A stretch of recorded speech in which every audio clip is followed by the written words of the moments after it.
Fala pessoal, vou tentar aí ajudar vocês aí um pouco mais na compreensão dos profetas, né, do Antigo Testamento. Eu peguei um artigo de vários autores, né, e aí esse artigo vai estar disponível no blog, né, para que você possa compreender mais um pouco dos profetas do Antigo Testamento, né, que é um estudo muito interessante para nós, né, e principalmente para você que caminha no ministério profético. É muito importante você entender mais dos profetas do Antigo Testamento. E nesse estudo nós vamos trabalhar um pouquinho sobre a palavra profeta, né? E a etimologia da palavra, da onde ela surgiu em alguns pontos, e um pouco da definição desses profetas segundo estes autores. Então, para você que gosta também de estudar sobre os profetas do Antigo Testamento, eu espero de alguma forma poder ajudar você, ok? Então, já no início aí, nós temos aí a palavrinha Navi, que é profeta, né? Profeta no Antigo Testamento é Navi. Então, você tem aí a primeira palavra Nun, né? O Beit ou Veit, né? Depende do dagesh. Com o dagesh é Beit, sem o dagesh é V, né? Som de B e V. O Ai e o Aleph, né? Então aí você tem aí a palavrinha Navi do Antigo Testamento, que significa profeta, né? Navi em hebraico, né? Então essa é a palavra profeta, né? Busca-se a relação com um grupo de raízes nas quais os dois primeiros radicais são Nun e Beit. São as primeiras palavrinhas, né, que eu falei, o Nun e o Beit aqui. No caso aqui é o V, né? Som de V. E aí, o autor fala o seguinte: o significado escolhido é brotar, jorrar, ou passivamente ser cuspido, borbulhado ou esguichado contra. O Navi, então, pode ser alguém sobre quem o Espírito jorrou sobre. Então, várias palavrinhas aqui já mostram um certo significado interessante. Lembrando que ele está trabalhando com a etimologia da palavra. Então, é uma palavra e aí tem a raiz dela, né? Da mesma forma, no português você vai perceber isso, né? Existem algumas palavras em português que, se você buscar a etimologia dela, a raiz, você vai perceber que tem uma associação com o latim, algumas palavras em português, uma certa associação com o árabe, que trazem um certo significado da palavra. Mas este significado não nos aponta totalmente o que a palavra representa. Então, por mais que você tente buscar na raiz de uma palavra, por exemplo, no caso aqui o Navi, nós não iremos conseguir classificar os profetas ou explicar o Navi segundo essa etimologia. Então, esse estudo aqui, ele é para clarear um pouco, né, sobre o significado dos profetas, a origem, a conduta deles. Então é mais para nos dar um pouco mais de esclarecimento e entendimento sobre essas figuras, né, os profetas. Então, um dos significados pode estar relacionado a isso. Ó. O significado escolhido é brotar, jorrar, ou passivamente aí é que nós iremos observar que existe uma discussão entre a palavra estar relacionado a profetas passivos ou ativos. Daqui a pouco nós falaremos sobre isso, né? Mas aqui ele está trabalhando sobre a passividade do profeta. Ele é alguém, né, que está numa conduta passiva, recebendo algo que vem de fora. Então, essa conduta passiva, o significado pode estar relacionado a brotar, jorrar, ou ser cuspido, borbulhado ou esguichado contra. Então, só nesse sentido aqui, eu chamo a sua atenção sobre essa palavrinha aqui, jorrar, né? Então, se nós formos no literal da palavra, nós iremos perceber que jorrar aí está relacionado a uma fonte, né? Uma fonte jorra, né? Ou seja, é como se o profeta passivamente recebesse dessa fonte, que aí é uma entidade superior, no nosso caso, Deus, né? Nós estamos trabalhando aqui com os Navi, os profetas de Israel, então ele é alguém em que jorra dele, né? Jorra da sua conduta, jorra da sua vida, palavras vindas do Altíssimo, né? Então, por isso que existe essa questão do jorrar. E aí você vê também a outra palavra, brotar, né? Esse brotar está relacionado a um sentido de natureza, que brota uma nova vida, né? Então, é como se o ministério profético, ao anunciar palavras, está brotando vida, brotando nova, surgindo uma nova compreensão, né?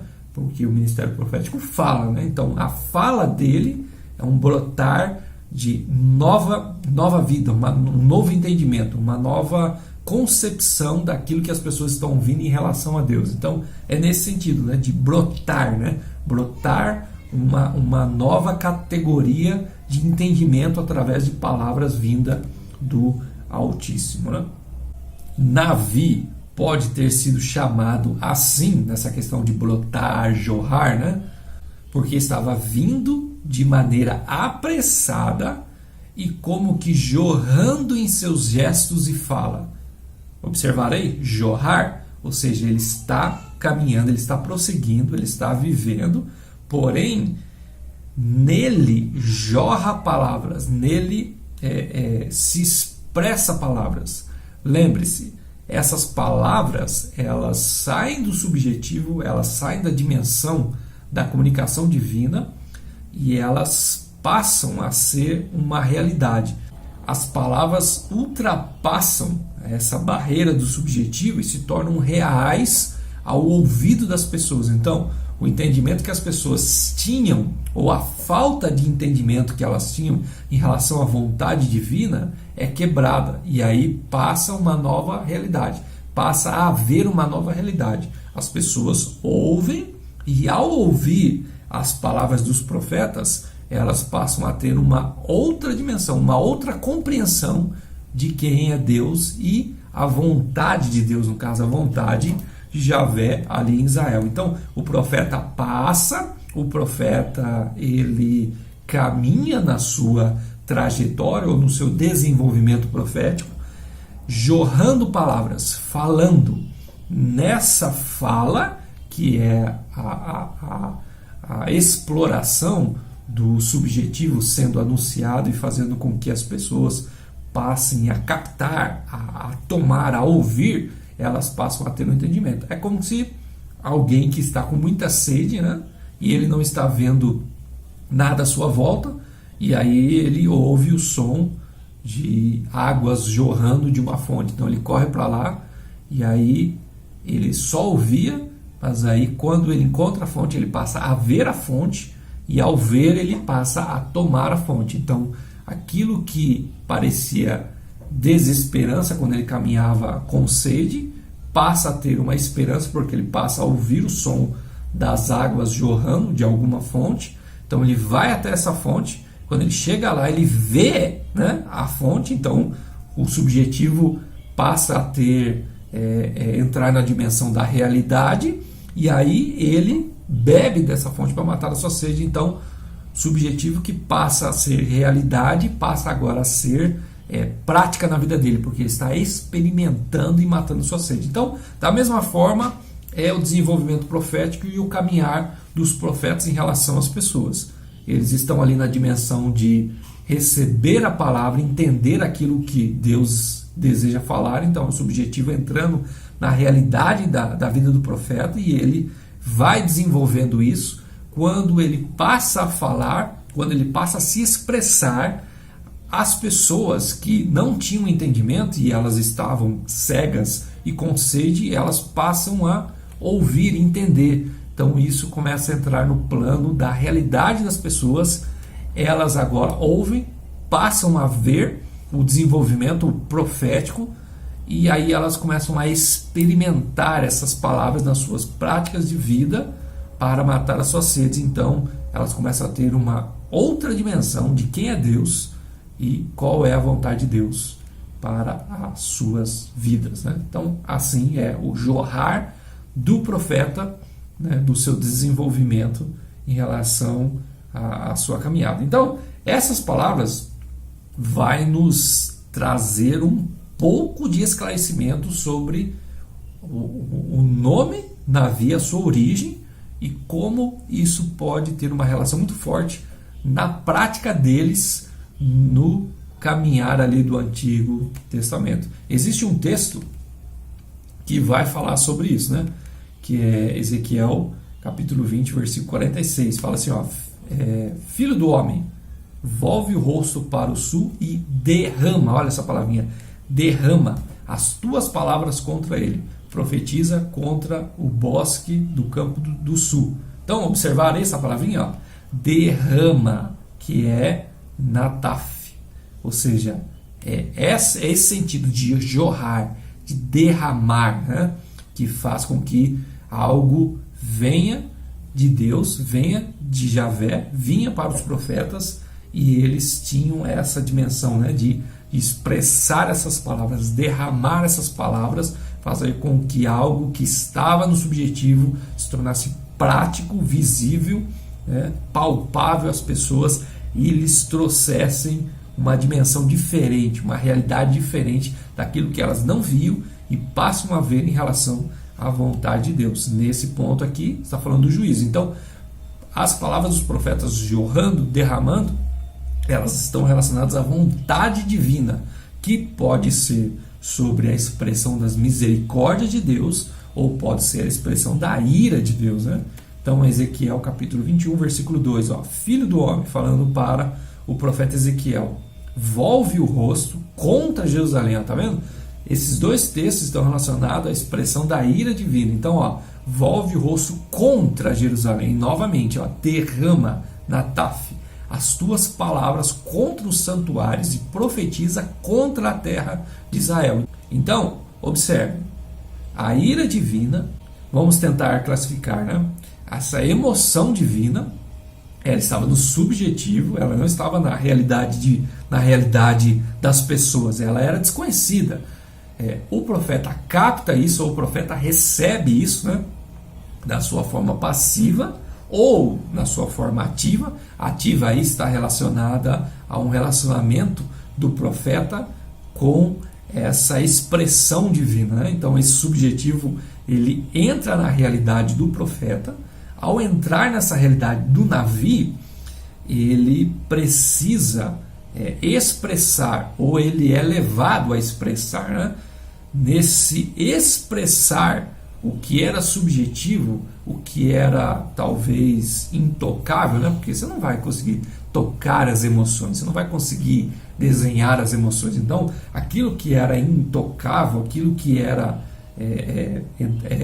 passou a ser experimentado, passa a ser agora revelado, expressado. Aí que entra a fala, no caso a fala ou as condutas, porque nós iremos observar que os profetas do Antigo Testamento, alguns tinham condutas ou expressões familiares que gerava uma profecia. No caso, nós podemos lembrar do profeta Abraão, porque a primeira vez que essa palavra Navi é expressada nas Escrituras é através da vida de Abraão, e ele não profetizou palavras, ele apenas se expressou através das suas condutas e fidelidade a Deus, de obediência a Deus.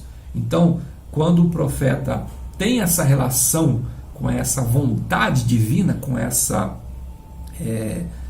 expressão emocional, eu estou usando a palavra emocional aqui para tentar identificar essa expressão de Deus, tá? Então, quando ele tem essa relação, existe agora a expressão. Essa expressão nós podemos diagnosticar como o profetismo bíblico, como a revelação vinda através de palavras ou condutas. Essa revelação expressa através do Navi, né, ela passa agora a tirar a cegueira das pessoas, a falta de entendimento. Então as pessoas, ao ouvir, elas passam a ver, a entender, né? Elas agora podem captar, pegar essa experiência, né? Então saiu do subjetivo para se tornar real. Então agora elas ouvem e ao ouvir elas também têm nas suas emoções, né, um toque, né? Então elas passam a ser tocadas através da palavra dos profetas. Então seria a mesma coisa que se você estivesse tendo contato com informações no dia a dia. As informações que você tem no dia a dia só estou tentando dar um exemplo para você compreender. Não significa que os meus exemplos são exatos. É uma maneira que eu tento fazer com que você entenda aquilo que ocorria na época, tá? Então eu tento fazer alguns exemplos para ver se você consegue captar aquilo que ocorria. Então, se você tem informações hoje, você ouve uma música ou uma notícia, essas informações elas não ficam só no seu intelecto. Essas informações elas têm o poder de mexer no seu emocional. Por isso que às vezes você fica irado com determinadas notícias, ou emocionado com determinados filmes ou imagens, determinadas imagens ou falas te dão fome, sede, depende do que você mexe com o seu emocional. Da mesma forma, as palavras dos profetas, mais ainda intensas, porque eram palavras vindas de Deus, mexiam com o emocional das pessoas. Então a palavra vinha, desvendava a ignorância, fazendo com que as pessoas vissem a própria realidade, porque elas eram cegas. Então elas estavam vendo através da palavra dos profetas aquilo que Deus estava vendo, e nelas iria surgir o emocional da ira contra essas palavras ou do arrependimento. Essas palavras iriam mexer com o emocional dessas pessoas. Então o profeta estava jorrando essas palavras, derramando essas palavras.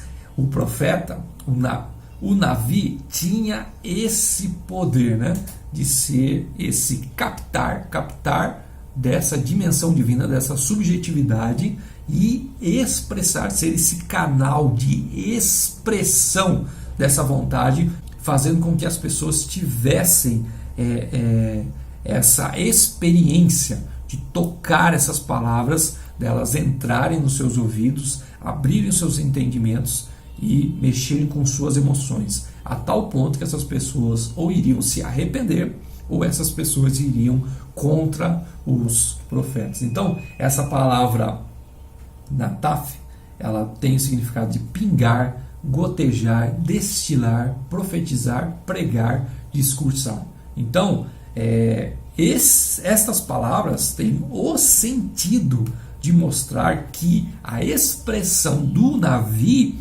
gerava esse romper da barreira da ignorância, do subjetivo, para uma realidade compreendida através do entendimento e uma realidade sentida através das emoções. Então o profeta tinha esse poder, o Navi tinha essa dimensão de tocar as pessoas. A palavra vinda de Deus tinha esse poder de tocar as pessoas, né?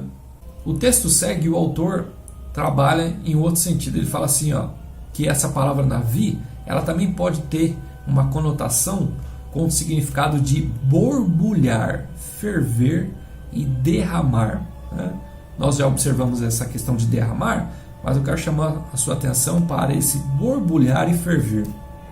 Se nós pegarmos no sentido literal, nós iremos observar que uma água normal sendo colocada no fogo e a temperatura muda esse elemento da água, né? Então ela passa a ferver a tal ponto que antes você poderia colocar a mão, agora você não pode, porque a água agora tem uma força maior, né? Vamos assim dizer, né? Ela tem agora uma realidade diferente, porque ela está fervendo e ela pode ter uma dimensão maior, né?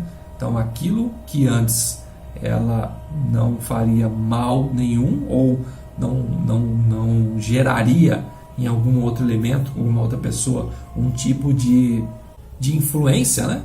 Por causa do arder, agora ela tem.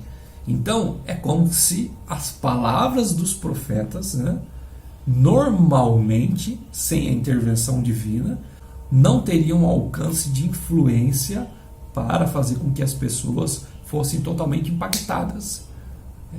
Por exemplo, se você pegar Elias, obviamente, se você convivesse com Elias, o bom dia, o boa tarde ou conversas normais com Elias não iriam fazer com que você fosse totalmente impactado por Elias. Ou seja, por mais que Elias profetizou, fez com que o fogo caísse do céu, ele tinha uma vida normal. Então ele conversaria normalmente com seus discípulos, bom dia, boa tarde, algum ensinamento. Essas palavras normais de Elias, elas não tinham o poder de impactar as pessoas, eram palavras normais do dia a dia. Agora, haveriam momentos em que Elias era impactado pela revelação divina, por essa palavra divina, a tal ponto que surgia o quê? Esse borbulhar. E quando isso ocorria, era o momento da expressão desse ferver.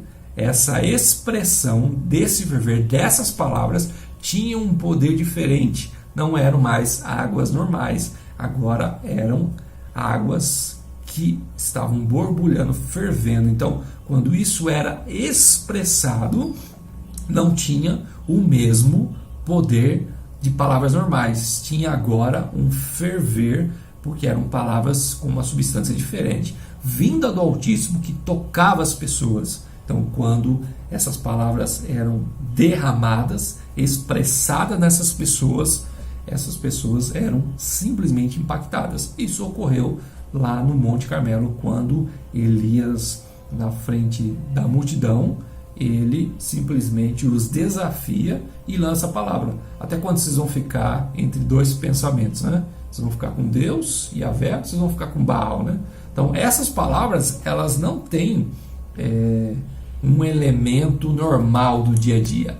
São palavras que são tocadas por Deus, vindas por Deus, que geram no navio, tá, esse ferver, geram no navio essa dimensão diferente, esse momento diferente. E essas palavras são a expressão daquilo que Deus estava derramando no Antigo Testamento e que se tornaram as Escrituras. Então, é um navio expressando a vontade divina, né? Então ele continua e fala assim: isso é extravasar palavras como aqueles que falam com mente fervorosa ou sob inspiração divina. Então, esse ferver identifica essa diferenciação nos navios. As palavras expressas destes homens não eram palavras normais do dia a dia, mas eram palavras vindas de Deus, tocadas por Ele, e de uma maneira foram sendo trabalhadas em seu coração para serem expressadas e causarem um impacto maior naquelas pessoas. Então, se você pegar uma água normal e jogar em alguém, pode ter um toque de assustar, a pessoa pode ser, de uma certa forma, se assustar, tal, mas ela não vai sair ferida, ela não vai morrer, nada disso. Mas se você pegar uma água fervendo, né, e jogar no rosto de uma pessoa, o efeito será bem pior, né? Quando você jogar nessa pessoa essa água fervendo no rosto dela, ela vai ser alterada, ela vai sofrer dor, vai ser prejudicada, vai ser ferida. Ou seja, o efeito dessa água fervendo é muito pior, superior do que uma água normal. Então, assim eram as palavras dos profetas. As palavras do navio eram como que água fervendo, sendo lançada no rosto das pessoas. Por isso que havia esse impacto. Por isso que essas palavras até hoje geram esse impacto. Essa é a diferença de um navio para uma pessoa normal. Uma pessoa normal não tem esse poder de lançar palavras fervendo no rosto de outra pessoa. As palavras do navio eram palavras que tinham esse poder, porque ele teve contato com essa dimensão, essa realidade divina, que é essa expressão subjetiva que vinha até ele, então ele expressava estas palavras.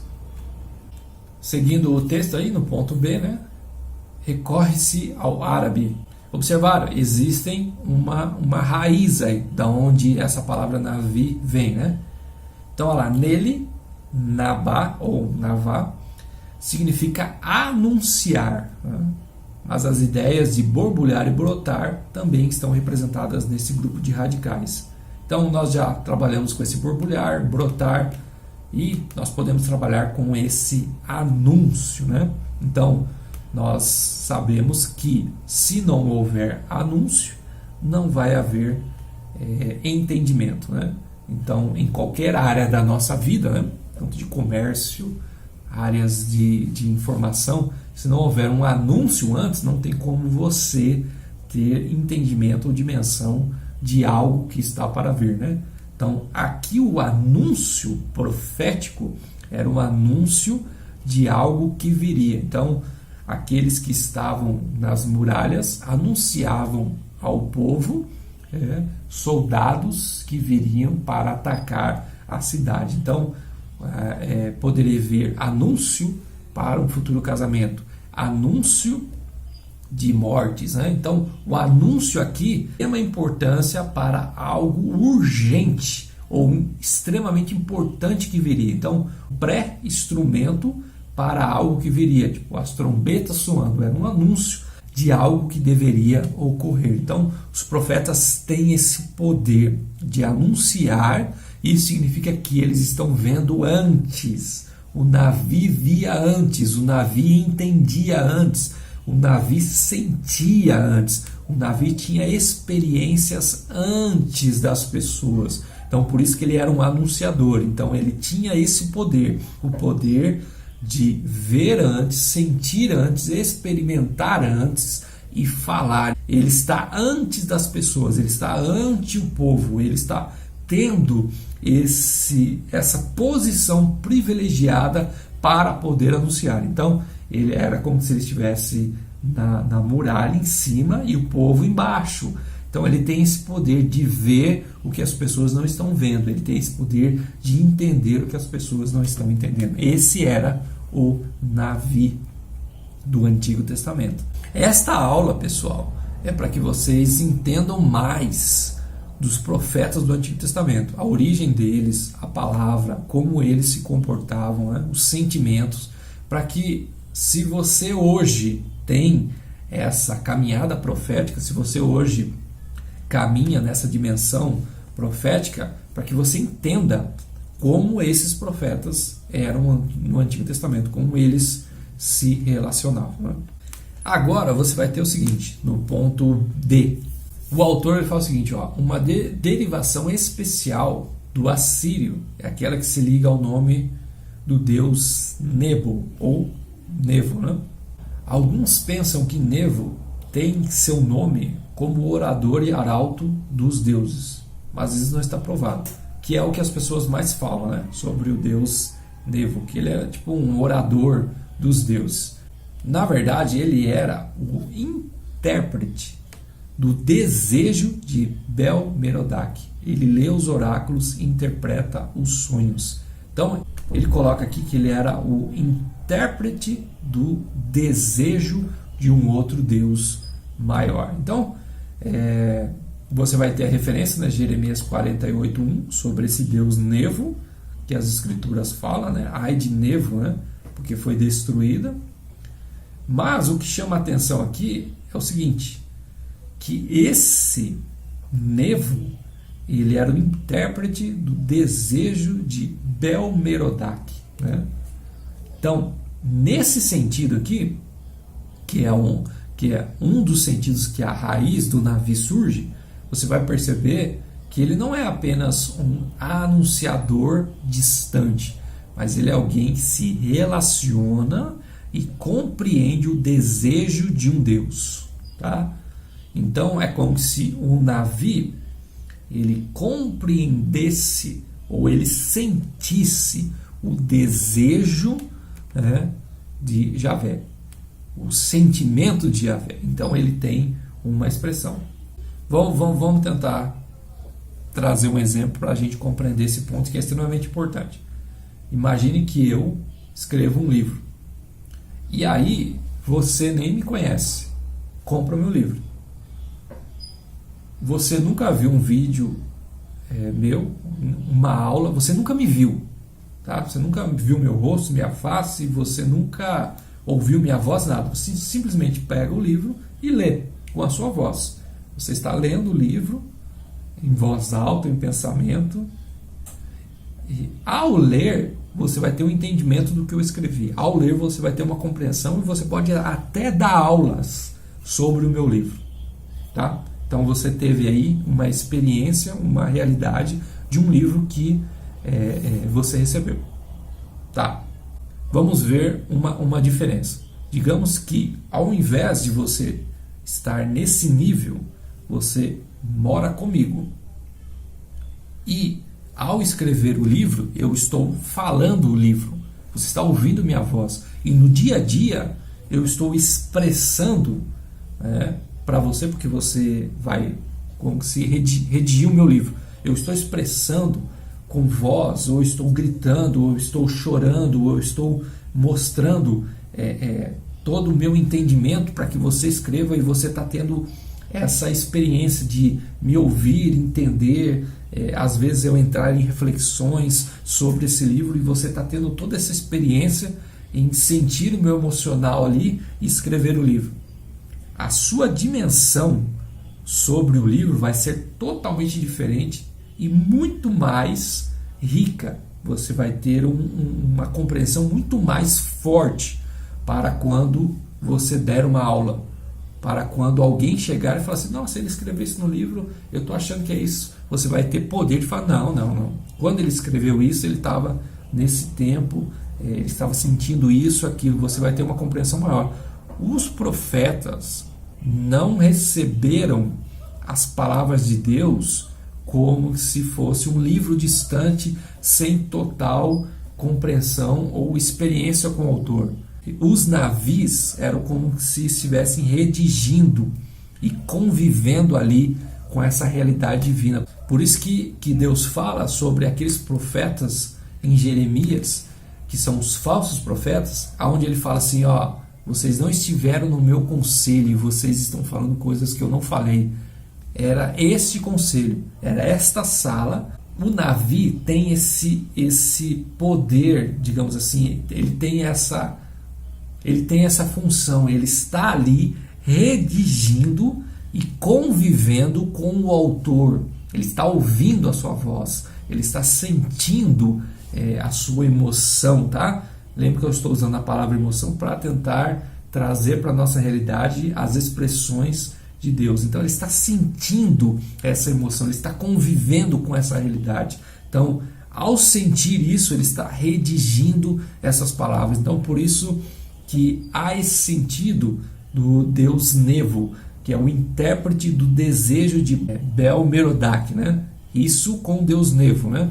Quando você traz para a realidade do Davi, você percebe que ele tem essa dimensão, ele não está fora, ele não recebeu um livro onde ele não tem contato com a realidade divina, não, ele está ali, ele tem essa experiência e ele pode falar de uma maneira totalmente mais rica em relação à vontade divina. Por isso que as suas palavras, elas fervem, e quando elas são lançadas, não são palavras normais, não são palavras do dia a dia, são palavras vindas do Altíssimo, porque eles estão carregando essa dimensão, né? Agora, no ponto E, você vai perceber aí uma coisa extremamente importante, porque daí a gente vai entrar um pouco sobre a narrativa profética e algumas palavras para que a gente possa ter uma compreensão maior destas palavras, né, que são diferenciais, né? É só você compreender, né? Os profetas falavam normalmente no dia a dia, como nós. Os navios tinham uma vida normal, deles poderem falar normalmente, rirem normalmente no dia a dia. Porém, em momentos específicos, momentos misteriosos que Deus desejou se expressar, as palavras normais, elas tinham um sentido diferente, elas tinham uma força diferente, que é o exemplo que eu dei. A água, a palavra normal, passou a ferver. E quando isso ocorreu, o expressar causava um impacto extremamente radical na vida das pessoas e naquela realidade, mudando a realidade e fazendo com que as escrituras chegassem até nós hoje. São palavras proféticas fervidas, né, que chegaram a essa dimensão até nós.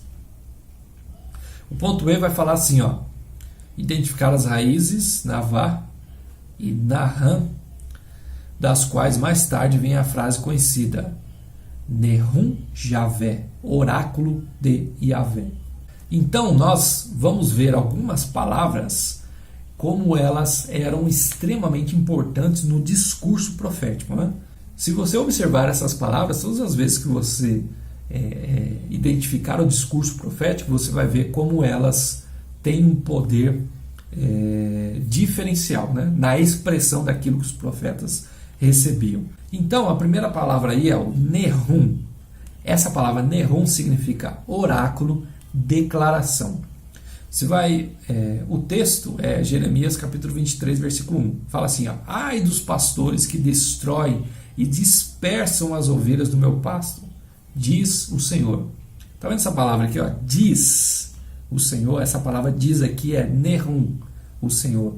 Ou seja, os tradutores optaram em colocar diz, né? Então toda vez que você vê aí, diz o Senhor, não na maioria, mas em momentos específicos, é essa palavra aqui, ó, Nehum Yahvé, oráculos de Yahvé. Então você vai notar que os navios, eles estão ali falando, o Senhor está falando tal, mas em determinados momentos eles param e eles falam Nehum Yahvé, oráculo de Yahvé. E tanto para eles como para as pessoas, parece que essa palavra ela tinha uma força maior, ou ela tinha um alcance maior. É como se até os profetas, os navios e as pessoas tivessem um chamar de atenção maior, e nós iremos identificar um pouco dessa questão, né? Então, ó, essa raiz é empregada para referir-se exclusivamente à fala divina, esse Nehum, né? Portanto, o seu uso requer especial atenção para a origem e a autoridade daquilo que é dito. Possivelmente é um verbo denominativo. Muitas outras palavras são usadas de forma semelhante, e nós iremos observar. Tanto amar, davar são palavras também usadas, mas esse Nehum parece que ela tem, no momento ali da frase ou do texto ou da expressão, parece que ela tem um alcance maior, de uma chamada maior em que as pessoas são impactadas, né? Então Jeremias capítulo 23, versículo 31 diz assim: eis que eu sou contra esses profetas, esses navios, ó, diz o Senhor, ó, oráculo do Senhor, que pregam a sua própria palavra e afirmam, né, Naham. Ele disse, ele, Nehum, ou oráculos vindo dele. Então aqui Deus está falando, esses profetas estão usando Nehum, oráculos vindo de mim. É mentira, eles não têm acesso a isso, eu não falei isso com eles. Então nós iremos observar que essa palavra, parece que ela, no discurso profético, ela tinha um alcance, um ápice, e esse ápice era realmente a expressão. Talvez para conseguirmos alcançar um exemplo disso, acredito que seja como se fosse uma música, né? A música ela vai ter um início, um meio, fim, né? Ela vai ter uma sonoridade, né? Em que alcança uma certa resposta de nós, mas ela tem um ápice, né? Onde ela cresce, né? E nesse ápice é onde nossas emoções ou nossa atenção ela é captada, ela é atingida, né?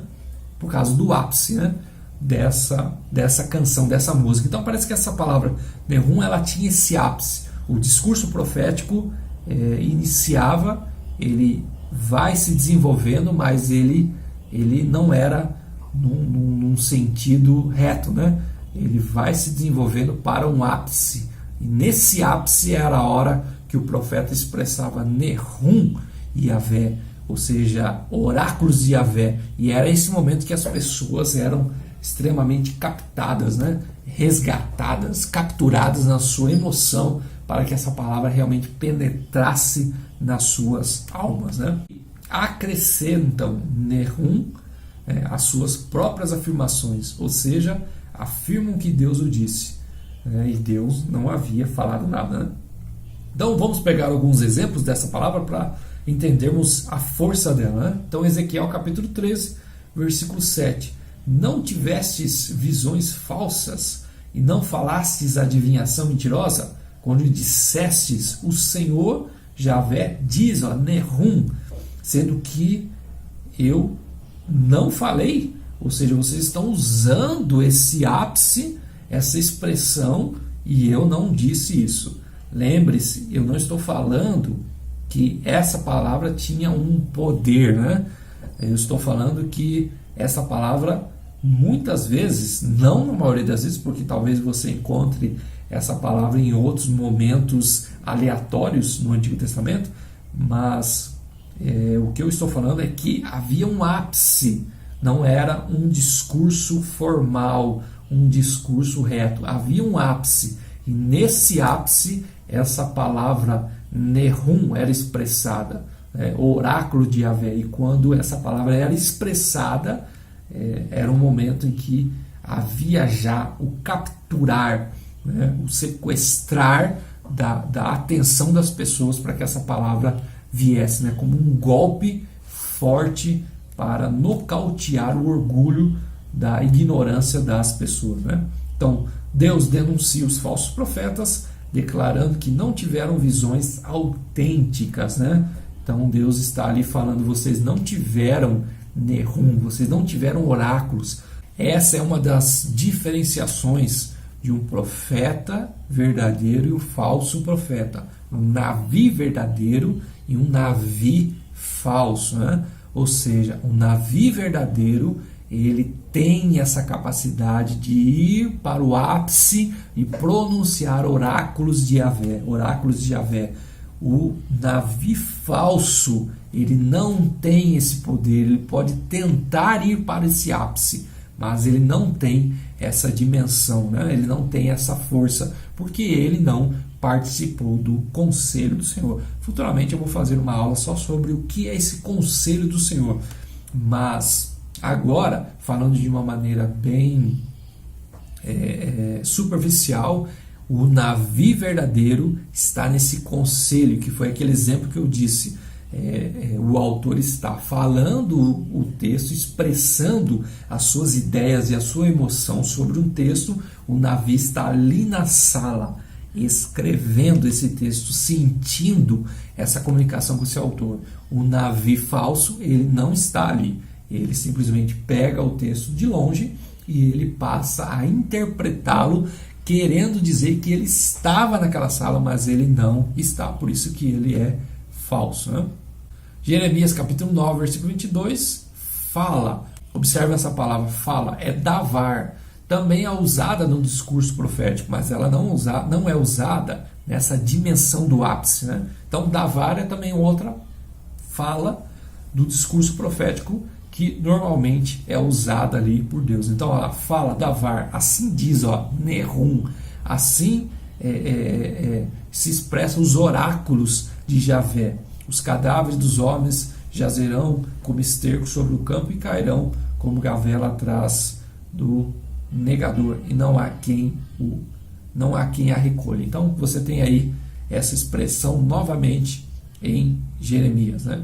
Então o autor ele fala o seguinte, que o profeta recebe ordens para iniciar seu oráculo com este é um Nehum de Yahvé.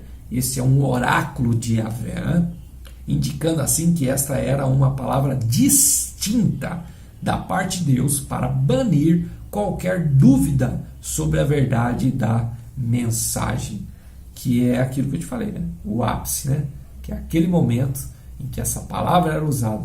Lembra, não é uma palavra mágica, como se ele falou o oráculo de Javé, tal. Não, ela era falada no ápice, ela era falada quando as pessoas tinham sido capturadas, e essa palavra era expressada. Então era como se houvesse ali uma força, né?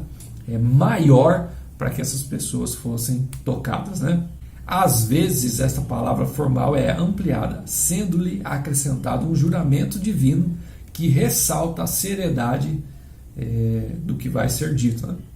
Então você tem aí Ezequiel capítulo 20, versículo 3, filho do homem, fala, olha lá, davar aos anciãos de Israel e dize-lhe amar. Outra palavra, ó. Davar é uma palavra, amar é outra palavra relacionada à fala, à expressão, né?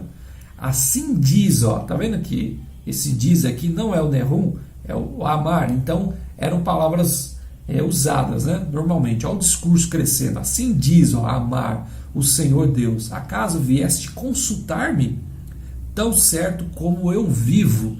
Aí, ó, inicia o Nehum. Diz o Senhor, vós não me consultareis. Ó, Nehum o Senhor. Então você percebe que o discurso profético aqui cresceu e no ápice o Nehum é usado. Oráculos do Senhor são usados, né? Ezequiel capítulo 33, versículo 11. Diz-lhe amar, ó, tão certo como eu vivo. Olha o discurso crescendo. Nehum o Senhor Deus, oráculos do Senhor. Não tenho prazer na morte do perverso, mas em que o perverso se converta do seu caminho e viva. Convertei-vos os vossos maus caminhos, pois porque a vez de morrer a casa de Israel. Olha só, o Nehum, o oráculo do Senhor, sendo preparado para um anúncio de julgamento, para uma expressão de algo extremamente importante que Deus desejava falar. Nos profetas, a última metade desta palavra ritual geralmente consiste em alguma designação divina relacionada à aliança, ou seja, Senhor e Rei. Então você vai notar aí vários textos, mas eu vou ler só um, né? Isaías 56, 8. Assim diz, ó, Nehum, assim ao oráculo do Senhor, né?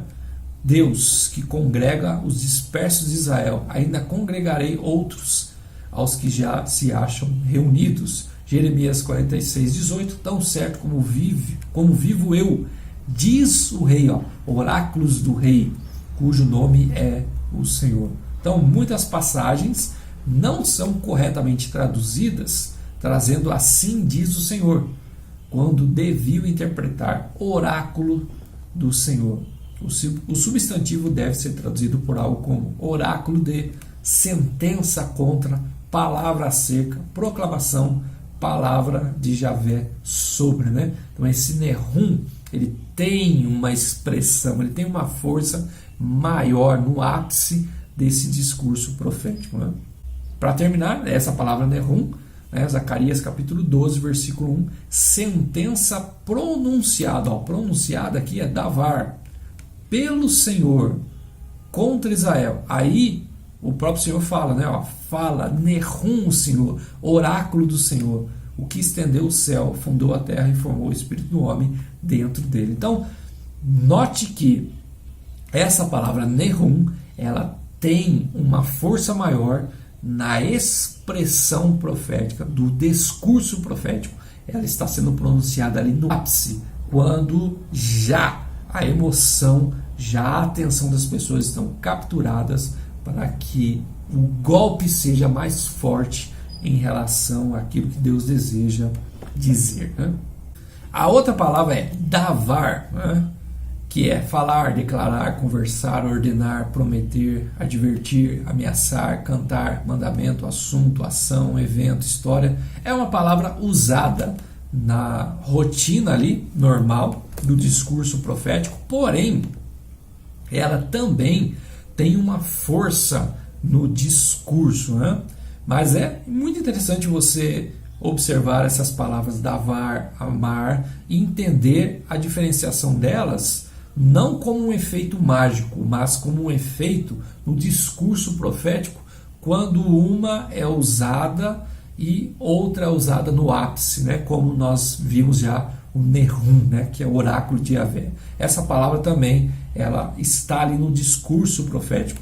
Êxodo capítulo 34, versículo 28, e ali esteve com o Senhor 40 dias e 40 noites, não comeu pão, nem bebeu água, e escreveu, né, nas tábuas, as palavras da aliança, ou seja, davar, da aliança, as 10 palavras, aqui, davar, né?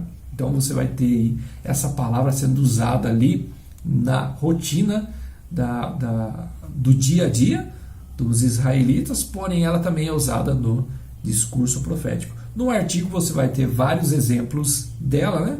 Mas aqui eu só vou mostrar alguns pontos onde ela é usada. Por exemplo, certas características da palavra do Senhor são enunciadas nos Salmos, né? Então, Salmo 33, versículo 4. Porque a palavra davar do Senhor é reta e todo o seu proceder é fiel. Salmo 119, versículo 105. Lâmpada para os meus pés é a tua palavra, davar, e luz para os meus caminhos. 119, 160. As tuas palavras, davar, são em tudo verdade desde o princípio, e cada um dos teus juízos dura para sempre. A terceira palavra é amar, dizer, falar, dizer consigo mesmo, pretender, ordenar. Gênesis capítulo 1, versículo 3, olha lá, disse Deus, amar, haja luz e houve luz. Então você vai perceber que essa palavra também ela está sendo usada ali na rotina do dia a dia dos israelitas. É extremamente importante nós observarmos essas palavras, porque elas vão nos dar uma estrutura, né, para entendermos o discurso profético. Depois nós iremos analisar e como o Nehum ele é expressado no ápice desse discurso, na revelação muitas vezes de algo extremamente importante no discurso. Todo discurso profético ele é importante, claro, da mesma forma uma música, o início dela, o começo, o meio, o fim, mas existe o ápice. Nesse ápice existe a expressão de algo extremamente importante. Tudo é importante, mas há algo de maior relevância, né? Que é um ponto específico.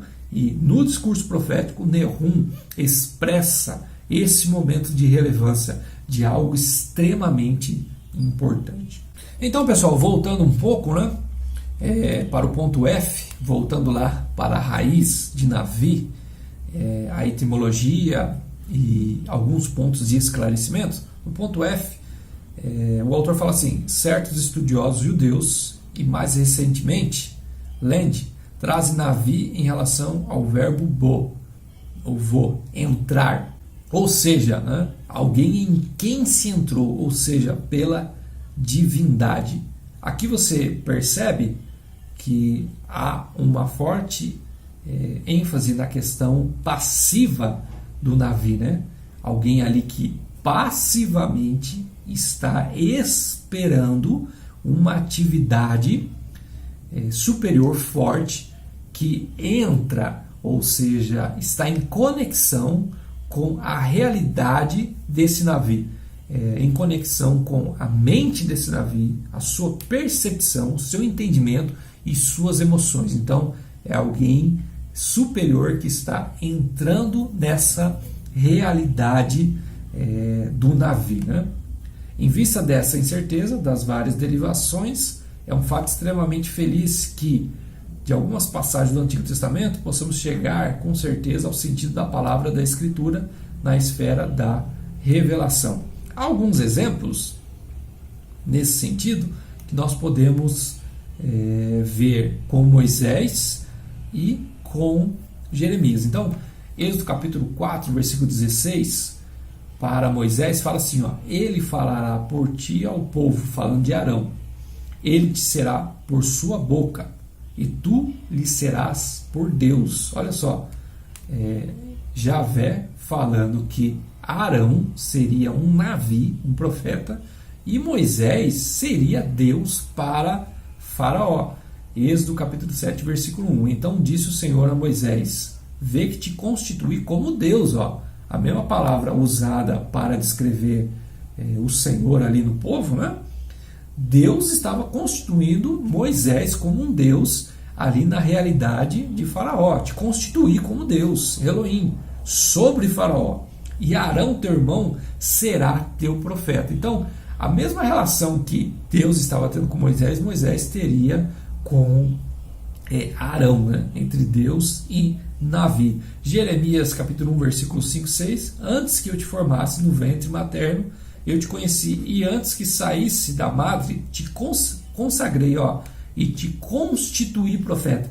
Quando pega essa palavra aqui, constituir, Navi, é esse entendimento, né?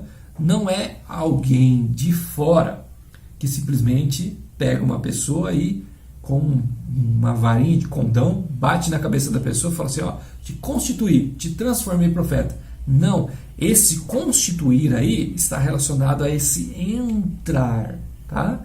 Então é essa autoridade divina, esse poder divino, né, vindo até a realidade de um Navi e tendo a capacidade, a experiência, o poder, a dimensão de entrar na dimensão da realidade. Então era como se fosse um vaso, né, seco, oco, né, onde ele tem uma esfera ali, vida, uma vida limitada nele, né, nas suas expressões, tal. Não que ele esteja morto, mas ele é morto em relação à vida divina, né? Então ele tem ali essa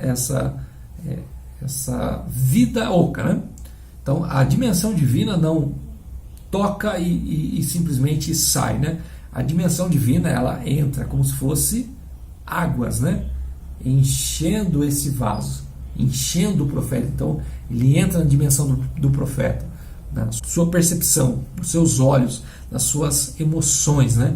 Então ele é invadido por essa dimensão divina. Assim o Navi era no Antigo Testamento, né? Então, te constituí profeta, te preenchi, Navi, te tomei como homem, te possuí como Navi, como meu Navi, né? Por isso que ele fala da mesma forma com Moisés, né? Te constituí Deus e ele será seu Navi. Então haverá uma conexão entre vocês. Por isso que Moisés e Arão estavam juntos ali expressando contra Faraó o juízo divino, porque haveria uma conexão entre os dois, entre Moisés constituído Deus, sendo constituído de poder e autoridade divina, e Moisés constituindo Arão como seu Navi, como sua expressão da sua vontade, e os dois sendo instrumentos ali para trazer juízo contra Faraó. Então te constituí profeta,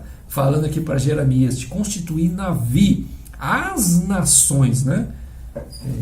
Falando para Jeremias. Então nelas aprendemos que Navi era entendido como sendo um orador regular nomeado por uma divindade superior, cuja fala traz a autoridade desse último. Observar aqui, nomeado uma divindade superior que traz autoridade na fala. Ele sabe o que ele está falando, porque ele foi preenchido, ele foi tomado. O Navi, ele é tomado, o profeta é tomado por essa realidade, por essa dimensão divina, né? Arão servirá para Moisés como uma boca, e Moisés será para Arão como um Deus. Arão deve ser a voz substituta para o Deus Moisés. É somente porque Moisés, por assim dizer, ocupa o lugar de Deus, que Arão pode ser um porta-voz nesse sentido absoluto. Talvez nos faltem palavras no português para tentar entender a dimensão disso, mas a forma melhor de compreendermos seja isso. Não é uma relação de fora, onde alguém está falando e a outra pessoa repetindo. Nós ouvimos muito isso, né? O profeta, ele é um eco, ele repete as palavras de Deus. O profeta é um canal onde a água passa por ele e ele simplesmente é um instrumento. No Antigo Testamento não é isso. Se você aprendeu isso, está errado. O Navi era alguém que era preenchido por Deus. É totalmente diferente. Não é alguém que é simplesmente um cano, né, em que a água passa por ele e esse cano não tem uma relação, não tem uma conexão. Não, Navi, ele simplesmente era tomado, suas emoções eram tomadas, sua mente, sua realidade era tomada por essa expressão divina. Havia uma conexão e nessa conexão vai haver ali uma relação, um entendimento, uma intimidade para que essas palavras sejam expressadas iguais os sentimentos divinos, iguais àquilo que Deus desejava, a expressão de Deus. Então, esses navios eram assim no Antigo Testamento. Então, para Jeremias, você vai observar isso, né? Quando Jeremias fala, eu sou uma criança, eu não posso falar. Olha lá, já viu o discurso? O discurso é, eu sou uma criança, não posso falar, eu não tenho essa capacidade, eu não consigo, ó, ele está de fora, né? E aí você vê a resposta de Deus, né? Então, Yahvé declara que ele irá colocar as suas palavras na boca de Jeremias, ó. Ou seja, ele vai tomar Jeremias, né? Ao tocá-la com sua mão, né? Por causa disso, as palavras se tornariam divinamente poderosas. Jeremias se posta diante das nações para arrancar e derribar, para edificar e plantar. O trabalho do Navi está na esfera da fala. Lembre-se, aquilo que eu falei, a fala do Navi tem o poder de pegar um mundo subjetivo, que é essa expressão de Deus, que é essa vontade de Deus, e fazer com que esse mundo subjetivo se torne real. As pessoas passam a conhecê-lo, porque estão ouvindo, estão vendo, estão experimentando. A fala do Navi vai trazer esse toque, esse capturar das pessoas, fazendo com que elas acordem, e essa fala, que é essa expressão divina, vai chegar à alma das pessoas, ao emocional das pessoas. Então o trabalho do Navi está nessa esfera da fala.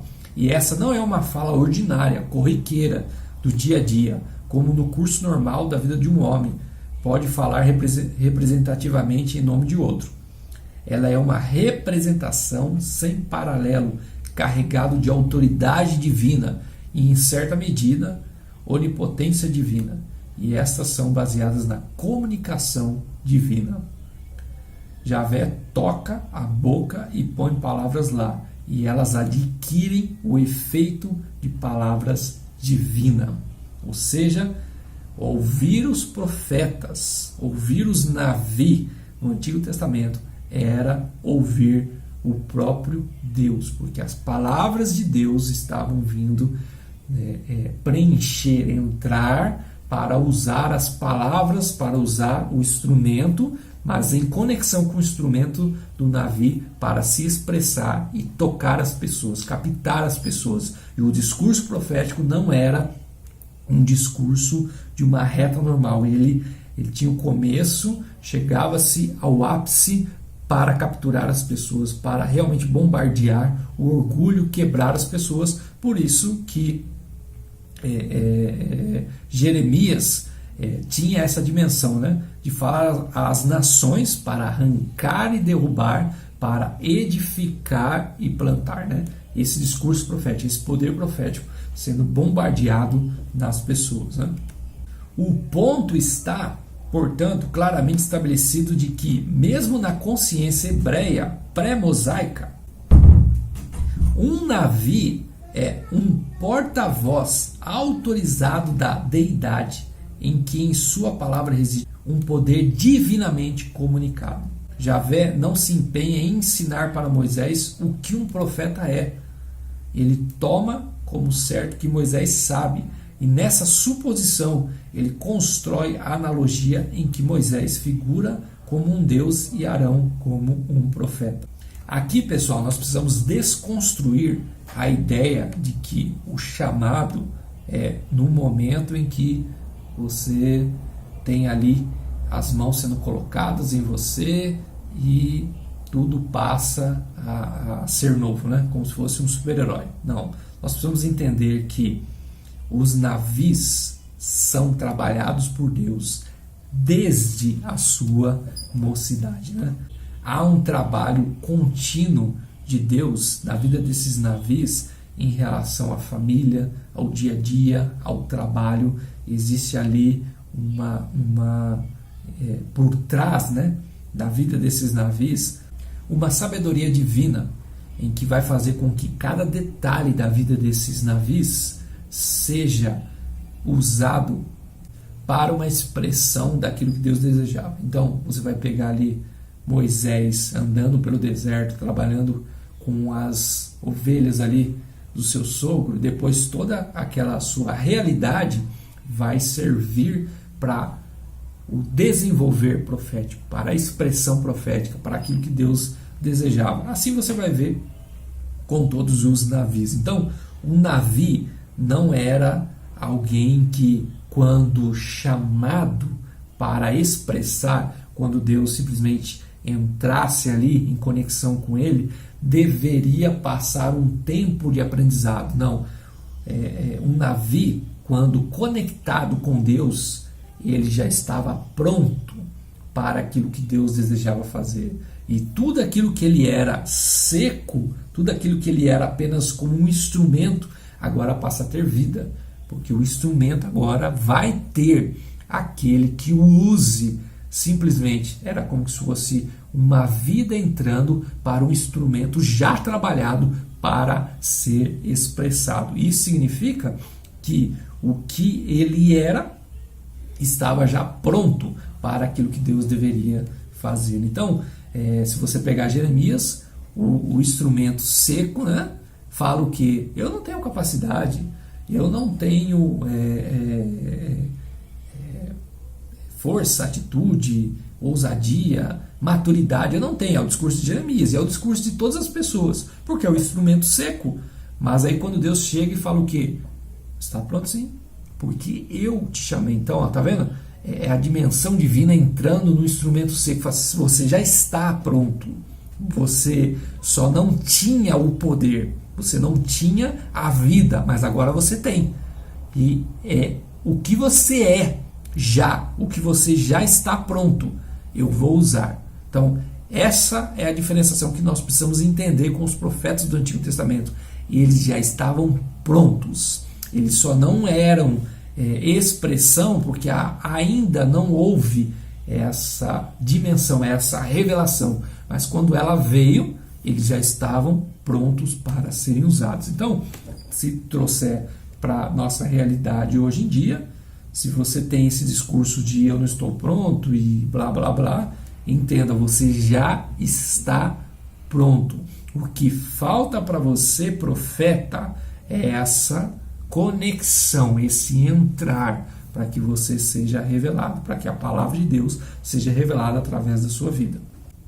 Então, olha, qualquer que seja a etimologia do nome na sua origem, para a mente do Antigo Testamento, o profeta estava do começo ao fim como aquele que fala por Yahvé. Dentro do processo de trazer a mensagem divina, Navi denomina o fator ativo, né? O Navi é aquele que faz algo, ele fala. Então você vai ver aí o entendimento ativo e passivo, né? Passivo é um entendimento em que o profeta está ali, né, esperando algo de fora vir, a tal ponto que ele não tem mais nenhum poder ativo para reter a mensagem. Então ele expressa. Então esse é o entendimento passivo da palavra. O entendimento ativo da palavra é que ele tem uma certa conexão a experiências ou palavras que ele tem um certo controle em poder falar ou não, né? E palavras que ele acaba tendo que expressar, né?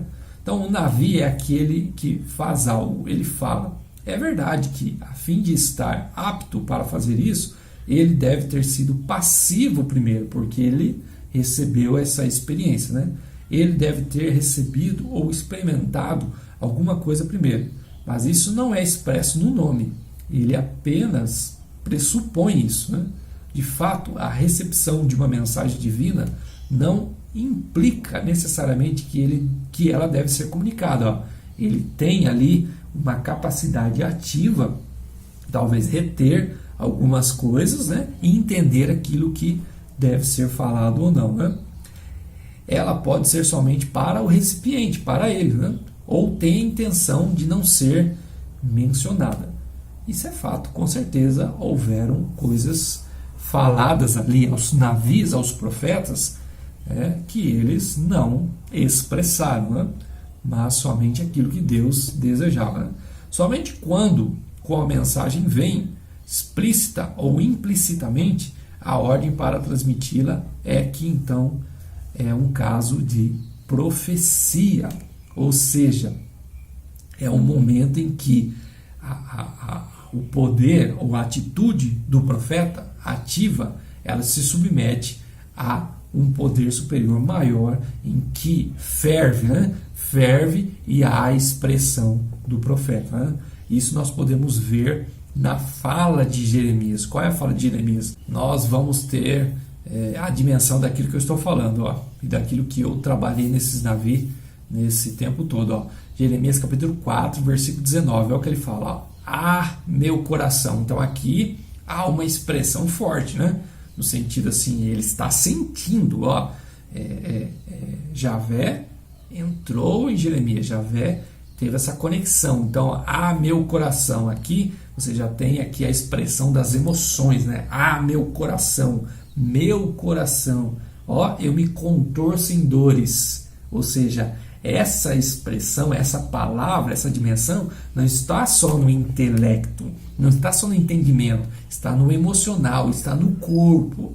Tomou o profeta, aquilo que era um vaso vazio, agora é preenchido por essa realidade divina, é preenchido por essa dimensão, por essa expressão. A subjetividade passou agora a ser uma realidade na vida do profeta, no corpo do profeta, no sentimento dele, no entendimento dele. Então, isso que entra na sua realidade é expresso como? Em palavras. E aquele que ouve também vai sentir essa emoção, vai sentir isso, porque as palavras não eram ocas, não eram palavras de livro, não é um livro que você lê e ele não tem a dimensão de mexer com você. Não, você está ouvindo. Da mesma forma que você ouve uma música boa e ela começa a mexer com os seus pensamentos, você lembra de uma história, você lembra às vezes de uma catástrofe. Tem músicas que nos faz lembrar de catástrofe, de tristezas,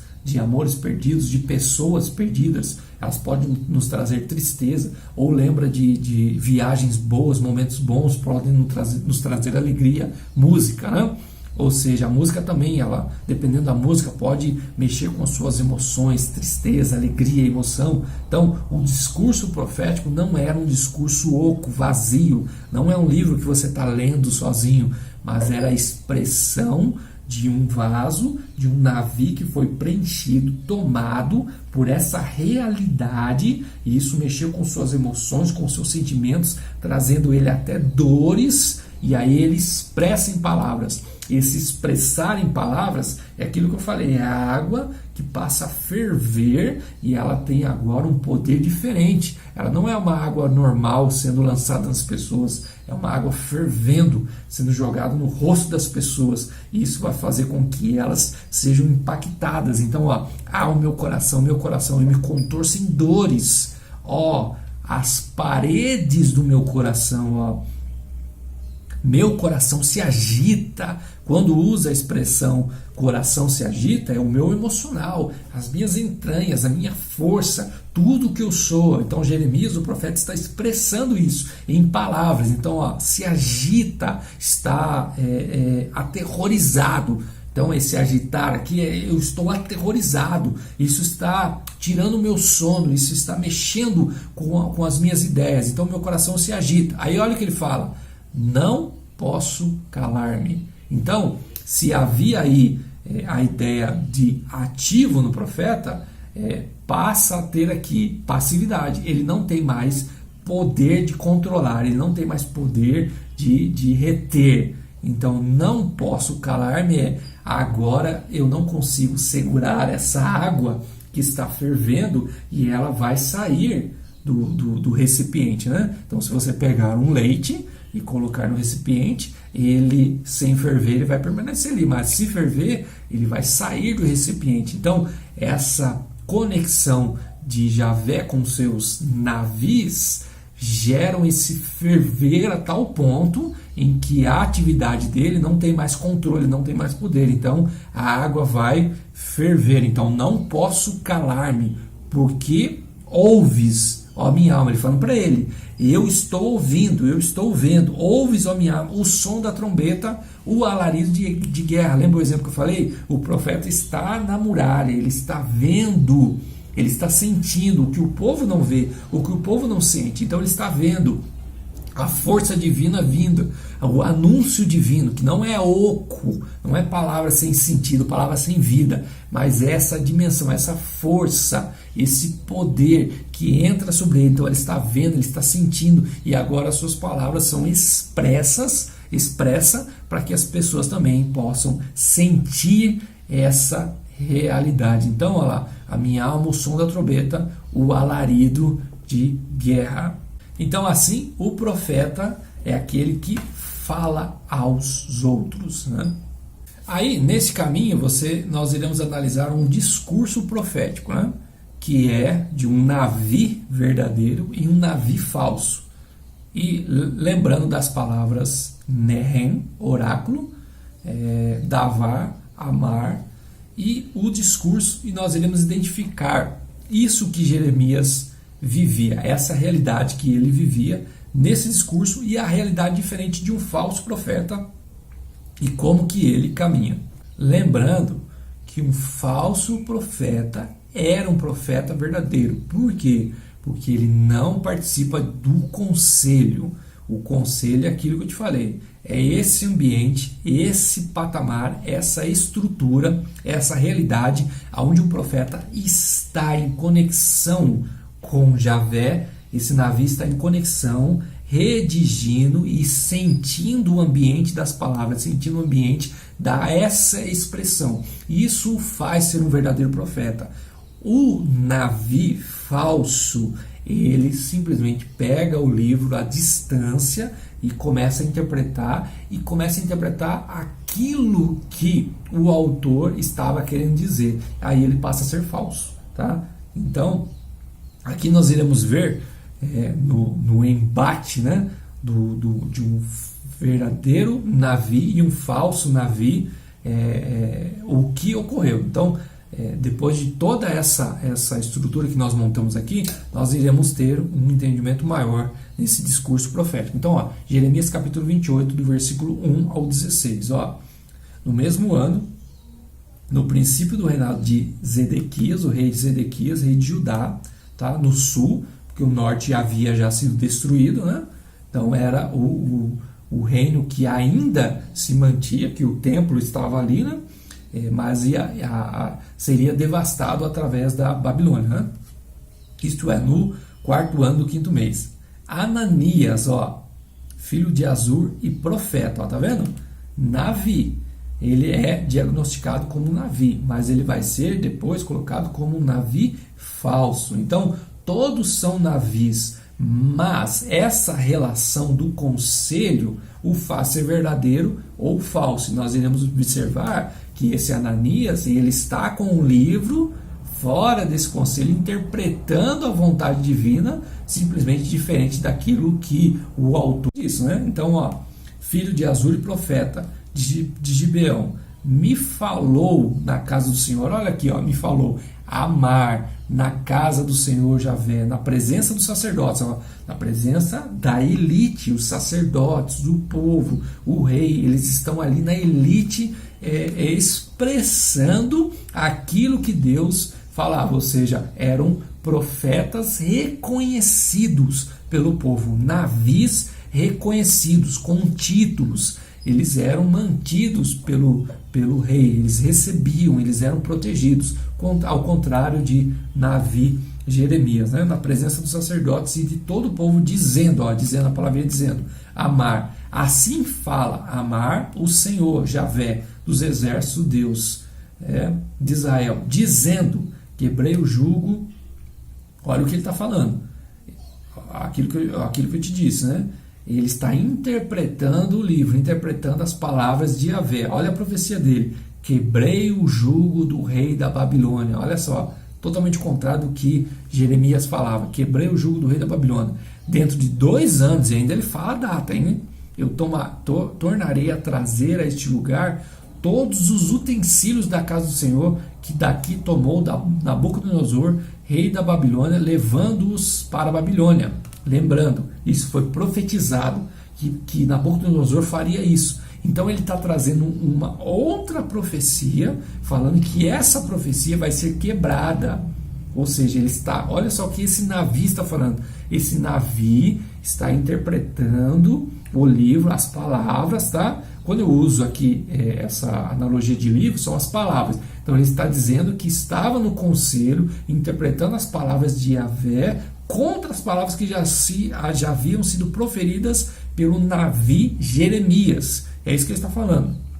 Também a Jeconias, filho de Joaquim, o rei de Judá, e a todos os exilados de Judá que entraram na Babilônia, eu tornarei a trazer para esse lugar. Olha só, a profecia dele, ó, ela está subindo, ó, no pensamento dele, na ideia dele, está subindo. Por que eu estou falando isso? Olha o que ele fala agora.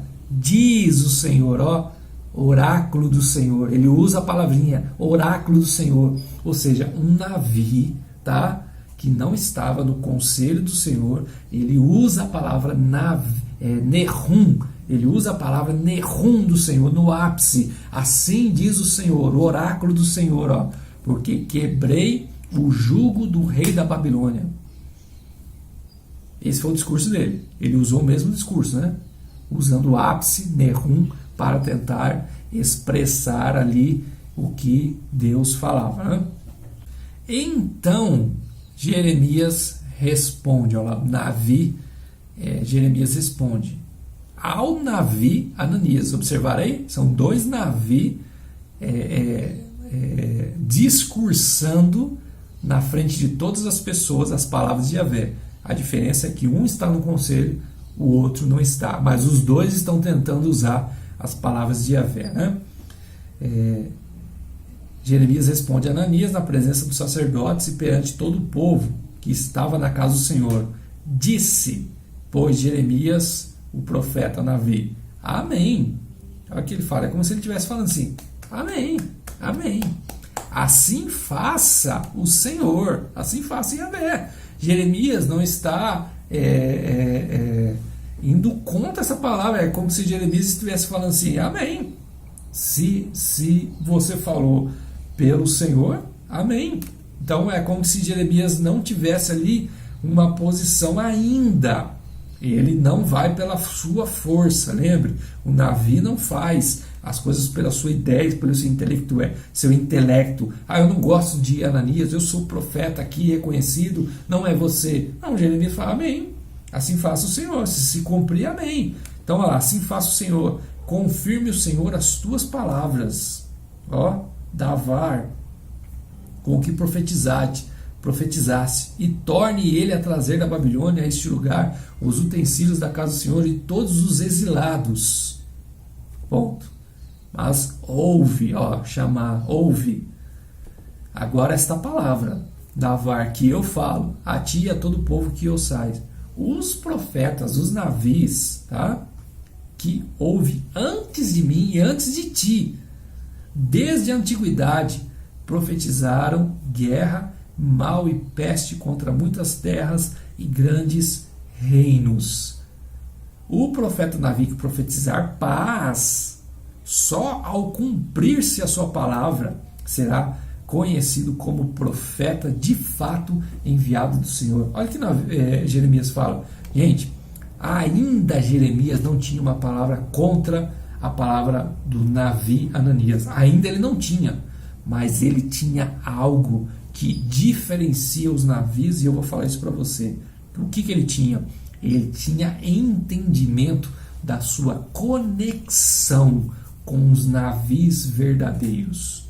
Então, essa conexão que havia dentro de Jeremias, dentro da realidade dele, tudo aquilo que eu já expliquei para vocês, essa conexão não o conectava sozinho com Yahvé, não o conectava sozinho com Deus, o conectava com Deus e toda essa linha de profetas. Ou seja, ele estava conectado com isso. Deus não se conecta só com um profeta, irmãos. Ele se conecta com os seus navios, com os seus profetas.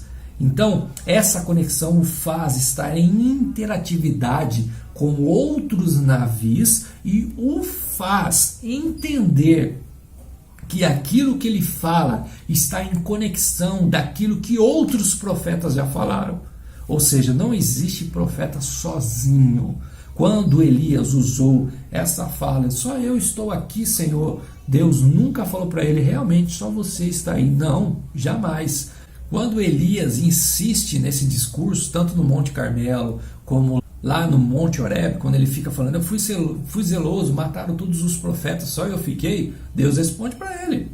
1 Reis 19, versículo 18, também conservei em Israel 7.000, todos os joelhos que não se dobraram a Baal. Era como se Deus estivesse falando para o profeta Elias, não, você não está sozinho não, esse discurso seu aí não é verdadeiro. Então não existe profetas navios sozinhos, como eu falo sozinhos, em quebra com essa conexão de linha profética, de fala profética, de discurso profético. Ananias estava fora disso e Jeremias estava falando isso para ele, falar, os navios reconhecidos falaram ao contrário do que você está falando. Os navios que estavam no conselho do Senhor não profetizaram isso. Esse é o primeiro ponto que Jeremias está falando e que gera autoridade realmente em um navio. Esse navio não é um revolucionário, um reacionário. Isso é extremamente importante você entender. Um navio não é reacionário e nem revolucionário. Ele tem aspectos disso. O que é um reacionário? Um reacionário é aquele que fala tudo ou expressa tudo fundamentado em algo do passado, em um fundamento passado. Um revolucionário, ele muitas vezes nega o passado porque ele deseja revolucionar um futuro totalmente diferente de um presente e muitas vezes contra um passado. O navio não é isso. Um navio é alguém fundamentado e estabelecido na vontade divina, expressado no Pentateuco, na Torá. Então ele está fundamentado ali na aliança de Deus. E isso não é passado, é passado para nós, mas é uma realidade divina para hoje, foi uma realidade divina para Israel e é uma realidade divina para todos os povos, para as nações, para o mundo. Ou seja, a expressão de Deus que está nas Escrituras. A Escritura para nós tem um aspecto histórico, mas para a realidade divina e para a nossa realidade é hoje, é o entendimento da vontade divina hoje. Então, um navio está baseado nisso. Baseado nisso, e no tempo que nós vivemos hoje, ele tem um discurso em termos reacionários, lembrando do passado, e ele tem um discurso em termos relacionados a uma revolução olhando para o futuro, ou seja, projetando o futuro naquilo que Deus estabeleceu. Então ele tem esses aspectos no seu discurso, porém ele não é reacionário e nem revolucionário. Ele é autêntico nessa conexão de vida com Deus, na expressão daquilo que Deus nos deu através das Escrituras. Então era isso que Jeremias estava falando para Ananias. Então, olha a resposta de Ananias. O navio Ananias tomou o canzis do pescoço de Jeremias, o profeta, que ele estava usando, né? Tipo uma canga, né? de madeira, mostrando para as pessoas aquilo que ia acontecer com elas. Lembra aquilo que eu te falei? Não era só a fala do discurso profético, isso era abrangente, extrema, mas esse vazio, ele entrava em conexão então em tudo que havia nesse profeta, se tornava uma profecia, né? Então, o Navi Ananias foi no pescoço do Navi Jeremias e quebrou isso de madeira, e os quebrou, né? E falou, né? Na presença de todo o povo. Olha só o que ele fala: assim diz o Senhor. Ele profetiza novamente, deste modo: dentro de 2 anos quebrarei o jugo de Nabucodonosor, rei da Babilônia, e sobre o pescoço de todas as nações. Ele falou, vai quebrar, né, o discurso. E a resposta de Jeremias, olha lá, e Jeremias o profeta se foi. Lembra? Até então, Jeremias não tinha ali no conselho uma palavra específica para o profeta Ananias. Ele tinha aquilo que já percorria o seu âmbito profético, mas ele não tinha. Então, quando ele se depara com isso, ele vai embora. O Navi, ele não expressa além do que se é ouvido nesse conselho. Ele não age além do que se é ouvido nesse conselho. Ele é fiel ao conselho do Senhor. Ele é fiel a digitar e expressar somente aquilo que o Senhor fala. Então, e Jeremias, o Navi, se foi, tomando o seu caminho. Mas depois que Ananias, o Navi, quebrou o canzis sobre o pescoço do profeta Navi Jeremias, olha, no caminho indo embora, o autor senta e fala, redige.